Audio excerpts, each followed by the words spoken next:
Assalamualaikum warahmatullahi wabarakatuh.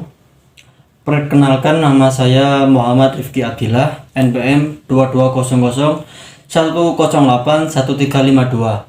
Di sini saya akan menjelaskan tentang prinsip mudharabah atau akad mudharabah. Jadi, pengertian mudharabah yang pertama, kata mudharabah berasal dari kata dhar dalam bahasa Arab yang berarti melakukan perjalanan yang umumnya untuk berniaga. Mudharabah sendiri adalah akad kerjasama usaha antara dua pihak, di mana pihak pertama adalah pemilik modal atau sahibul mal, sedangkan pihak lainnya menjadi pengelola modal atau mudharib, dengan syarat bahwa hasil keuntungan yang diperoleh akan dibagi untuk kedua belah pihak sesuai dengan kesepakatan bersama. Kemudian syarat-syarat mudharabah. Nah, untuk bisa melakukan akad mudharabah, tentu saja ada syarat-syarat yang perlu dipenuhi terlebih dahulu. Jadi berikut adalah syarat-syarat tersebut. Yang pertama, syarat dari modal. Pertama, dinyatakan dengan jelas jumlahnya. Jadi jumlahnya berapa yang akan dijadikan investasi ataupun modal itu harus dijelaskan secara rinci. Yang kedua, dalam bentuk uang tunai dan bukan piutang. Yang ketiga, harus diserahkan kepada mudharib atau pengelola. Nah, kemudian syarat dari keuntungan adalah sebagai berikut. Yang pertama, pembagian keuntungan harus jelas presentasenya. Kemudian, yang kedua, kesepakatan rasio presentase dicapai melalui negosiasi dan dituangkan dalam kontrak. Yang ketiga, pembagian keuntungan baru dapat dilakukan setelah mudharib mengembalikan seluruh atau sebagian modal kepada sahibul mal. Nah, Berikutnya ada syarat pembagian keuntungan. Yang pertama, harus diperuntukkan bagi kedua pihak dan tidak boleh disyaratkan hanya untuk satu pihak saja. Yang kedua, bagian keuntungan harus diketahui masing-masing pihak dan bersifat proporsional dari keuntungan yang sesuai kesepakatan.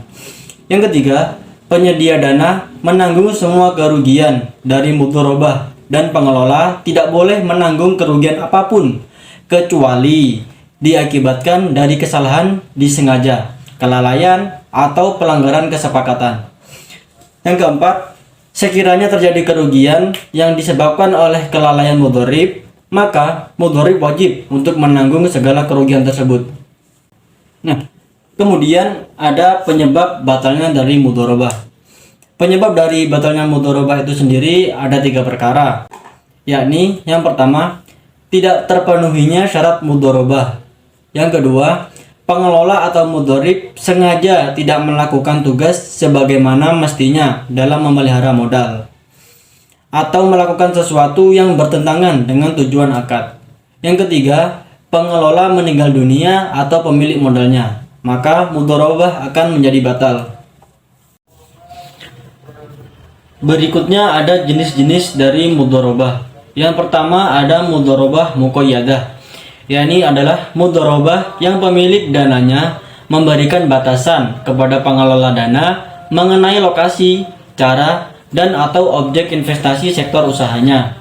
Yang kedua ada mudharabah mutlaqah, adalah bentuk kerjasama antara pemilik modal dan pengelola tanpa adanya pembatasan pemilik dana dalam hal tempat, cara, maupun objek investasinya.